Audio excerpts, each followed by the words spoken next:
Helmet नहीं तो petrol नहीं। इंदौर में इस निर्देश के लागू होने के बाद आमजन से लेकर जनप्रतिनिधियों तक विरोध के स्वर सुनाई देने लगे हैं। पूर्व विधायक सुदर्शन गुप्ता ने मुख्यमंत्री से विधानसभा परिसर में मुलाकात कर इस मुद्दे को गंभीरता से उठाया और ज्ञापन सौंपा।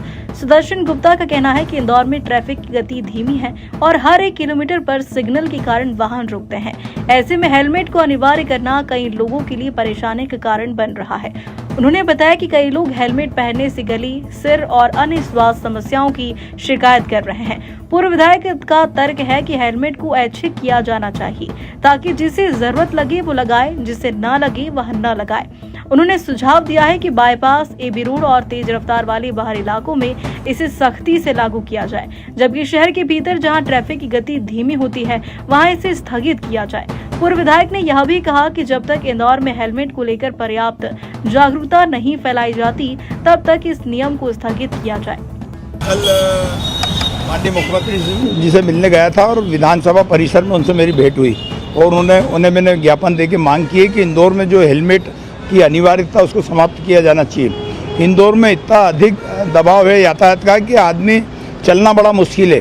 10-12 की स्पीड से आदमी गाड़ी चला सकता है, या तो 2 पहिया वाहन हो या 4 पहिया वाहन। कभी कभी आस्था सिर्फ इंसानों तक सीमित नहीं रहती, वह भाव, वह श्रद्धा जब व्यवहार में झलकती है तो शब्द भी कम पड़ जाते हैं। उज्जैन के महाकाल मंदिर में एक फीमेल डॉग ऑफिसर हर सावन सोमवार को जो नियम निभा रही है उसने पुलिस अधिकारियों तक को सोचने पर मजबूर कर दिया है। ये कहानी है उज्जैन के महाकाल मंदिर परिसर की, जहां सावन सोमवार को शिव भक्ति अपने चरम पर होती है। हर और श्रद्धालु, हर हाथ में प्रसाद और हर दिल में महादेव के लिए प्रेम।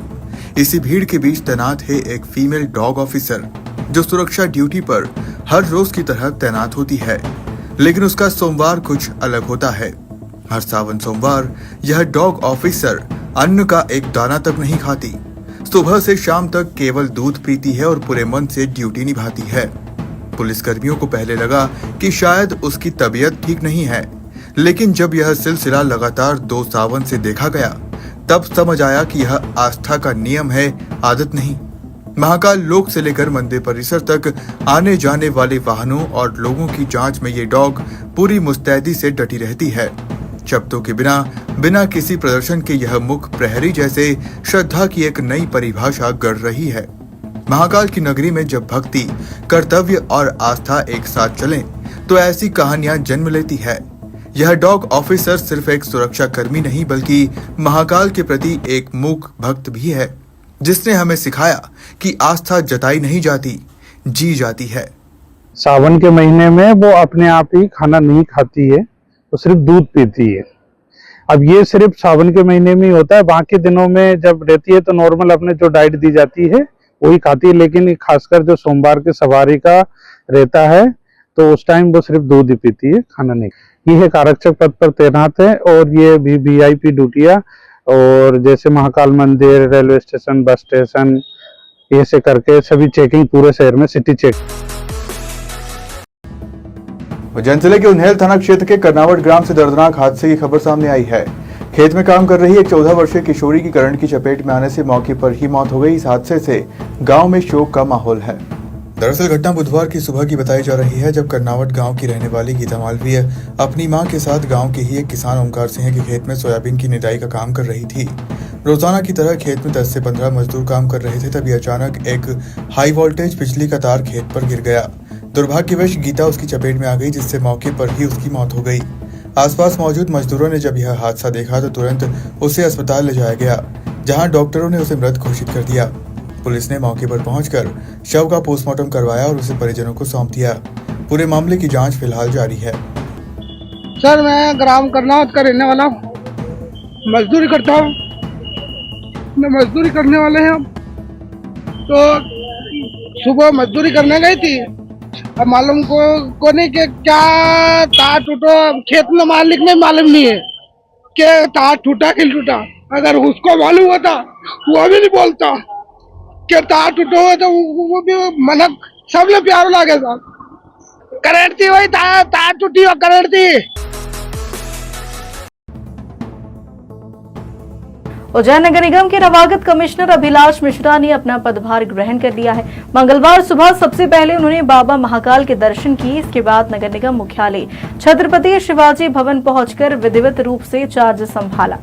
राज्य शासन द्वारा सोमवार रात की गई प्रशासनिक फेरबदल के तहत उज्जैन नगर निगम आयुक्त आशीष पाठक का तबादला इंदौर में उप परिवहन आयुक्त के रूप में किया गया है। उनकी जगह अब 2017 बैच के IAS अधिकारी अभिलाष मिश्रा को उज्जैन का नया नगर निगम कमिश्नर नियुक्त किया गया है। मंगलवार सुबह सबसे पहले अभिलाष मिश्रा ने श्री महाकालेश्वर मंदिर पहुंचकर भगवान महाकाल के दर्शन किए और फिर नगर निगम मुख्यालय छत्रपति शिवाजी भवन पहुंचकर विधिवत रूप से अपना कार्यभार संभाला।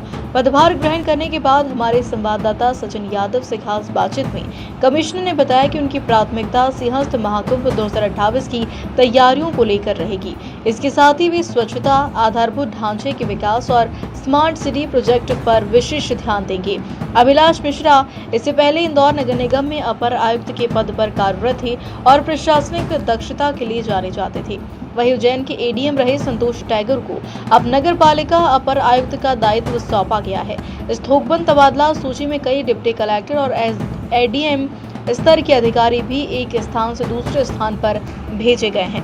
सर्वप्रथम तो महाकाल बाबा के आशीर्वाद से आज यहाँ पे मैंने ज्वाइन किया है और जो सिंहस्थ को देखते हुए जो सिंहस्थ की कार्य योजना है उसको जमीन को उतारने की गुणवत्तापूर्वक वो प्राथमिकता है सबसे पहले। और जो यहाँ दर्शनार्थी आते हैं उनको कैसे उत्तम सेवाएं दिया जा सके, लगातार उसमें कैसे सुधार हो सके, जो निगम की योजनाएं हैं, जो निगम की स्कीम्स है, जो निगम के वर्क हैं, उनको गुणवत्तापूर्वक कैसे इंप्लीमेंट किया जाए और मध्य प्रदेश शासन और माननीय मुख्यमंत्री जी की मंशा अनुरूप जो गुड गवर्नेंस। धार जिले के ग्राम पांदा में एक नाबालिग आदिवासी छात्रा के साथ छेड़छाड़ और अश्लील वीडियो वायरल करने के मामले में आरोपी जिहादी नदीम के खिलाफ प्रशासन ने बड़ी कार्रवाई शुरू कर दी है। आरोपी ने शमशान भूमि पर अवैध कब्जा कर रखा था, जिसे अब तहसील प्रशासन ने खाली करवा लिया है। दरअसल ग्राम पांदा में 12 वर्षीय आदिवासी छात्रा के साथ छेड़छाड़ करने वाले आरोपी नदीम खां पर गंभीर धाराओं में मुकदमा दर्ज कर जेल भेज दिया गया है। मामले में SC/ST act, child protection act और छेड़छाड़ की धाराएं लगाई गई है। परिजनों के मुताबिक आरोपी ने पहले भी अन्य महिलाओं के साथ ऐसी हरकतें की थी, लेकिन आदिवासी क्षेत्र होने के कारण पीड़ित परिवारों को न्याय नहीं मिला। इस मामले को हमारे चैनल ने प्रमुखता से उठाया, जिसके बाद प्रशासन हरकत में आया। आरोपी नदीम ने शमशान भूमि पर 3 बीघा जमीन पर अवैध कब्जा कर रखा था। न सिर्फ शासकीय भूमि हड़पी गई थी, बल्कि मुक्तिधाम का रास्ता भी बंद कर दिया था।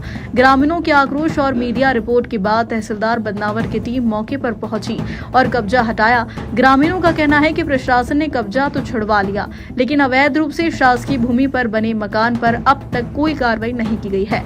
ग्रामीणों ने अनुविभागीय अधिकारी और थाना प्रभारी को ज्ञापन सौंपते हुए बुलडोजर कार्रवाई की मांग की। भाई साहब, पहले तो मेरा ये है कि जय श्री राम सभी हिंदू भाइयों को। पूर्व में नदीम खान पिता हुसैन खान ग्राम पांदा में हमारे गांव की एक बालिका उसको क्या छेड़छाड़ करी, उससे अश्लील हरकतें की थी। वह उससे कुछ अनलीगल बातें करी थी उससे। उसके लिए हमने कारवन थाने पे FIR करवाई थी, तो उसमें विभिन्न धाराओं में पुलिस ने उसे जेल भेज दिया था नदीम खान को। अब उस